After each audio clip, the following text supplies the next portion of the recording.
Hey Jags, I'm Natalie Cruz. And I'm Tamora Davis, and this is Jane's the Central.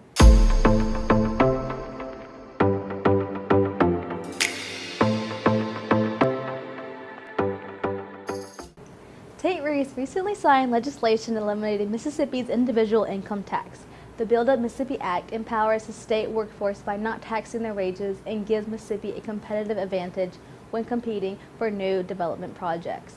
To find out more about this historic legislation, visit governorreeves.ms.gov. Madison Central's AMC Director, Mr. Cooper, is hosting the AMC Awards ceremony on April 12th at 6:30 p.m. at the Madison Central Auditorium. This ceremony celebrates the hardworking HDVP students and their projects throughout the year. Hi Jags, this is Ainsley Deel with your weather. Today we are seeing cloudy skies with a high of 63 and a low of 47. On Tuesday we will see sunny skies with a high of 63 and a low of 48. The sun will shine through the clouds on Wednesday with a high of 61 and a low of 38. Thursday will be slightly warmer with a high of 70 and a low of 44. We end the week on Friday with a high of 74 and a low of 55. That's your weather update for now. Back to tomorrow with the news. Over the past decade, streaming services like Netflix, Disney+, HBO Max, and Amazon Prime Video has transformed home entertainment. With instant access to thousands of films at the push of a button, many movie lovers would rather stay in than go out to a theater. JNN's Natalie Mann reports on how this affects the theater business. Movie theater attendance has been declining since the 2000s and continues to do so.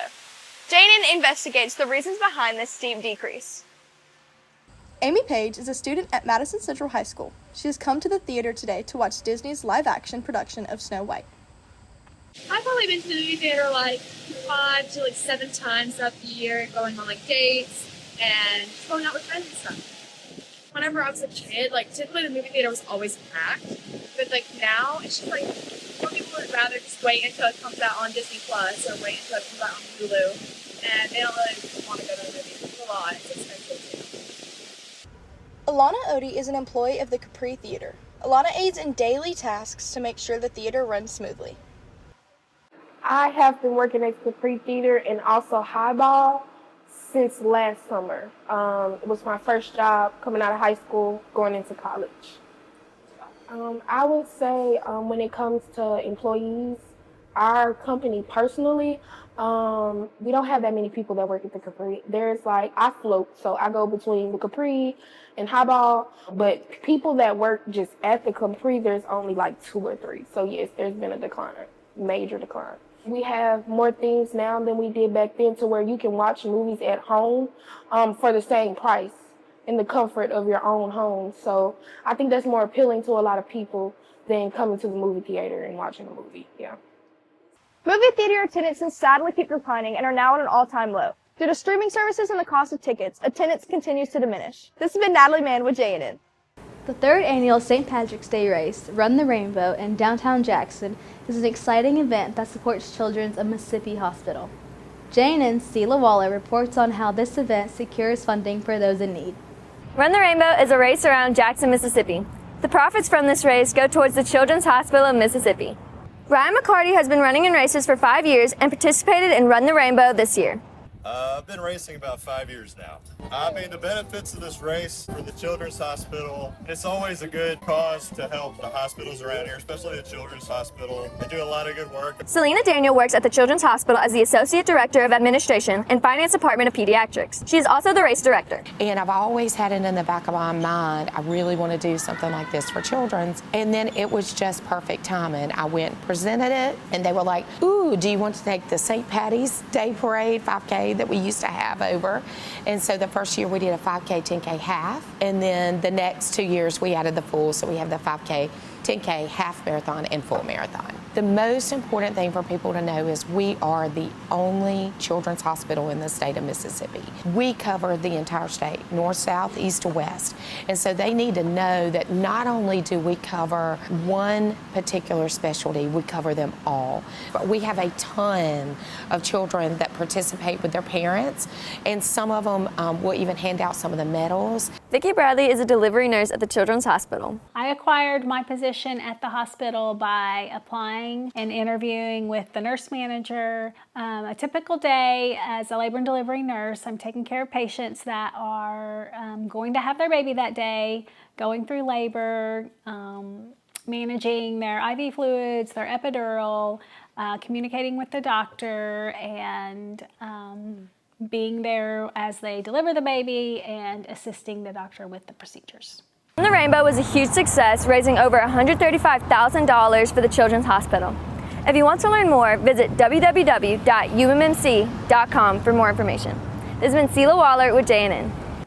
STEM is a combination of science, technology, engineering, and mathematics. STEM is an essential for a thriving economy and society, as many jobs depend on STEM. JNN's Connor Watson reports on how STEM affects daily life and careers. Science, technology, engineering, and mathematics. These are all the fundamental bases of STEM, and we as people need to understand it. Cam Ogletree is an engineering teacher at Madison Central, spreading the ideals of STEM.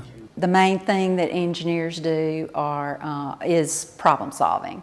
So it's going to affect all of us, because anytime we're doing something, anything we use, has been designed for us. It may not be an engineer per se, but typically that's what engineers do, is design things to make things better, life better for us in general. So that's how it affects all of us. David Wilbanks is one of the advanced placement calculus professors here at Madison Central. I think math is useful regardless of what career you're going into. Now there's definitely like an architect or an engineer, a businessman, an actuary uses math in a more direct way. But I really think some of the problem solving techniques you learn in math, as well as the persistence to see a problem, not automatically know the answer, but identify things that you know and you can use in order to solve that problem. I think that really goes through all careers throughout everybody.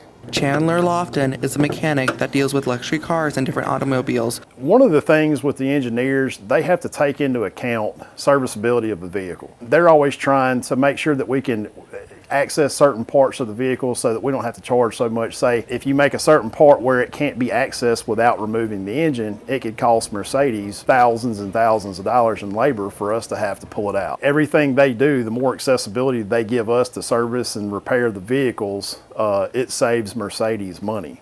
If you are interested in finding out more about STEM, please feel free to contact Mrs. Ogletree, an Academy of Engineering teacher. This was Connor Watson with JNN. Well, that's all for this episode, Jags. Be sure to visit our Instagram at Jaguar News Network for more updates throughout the week.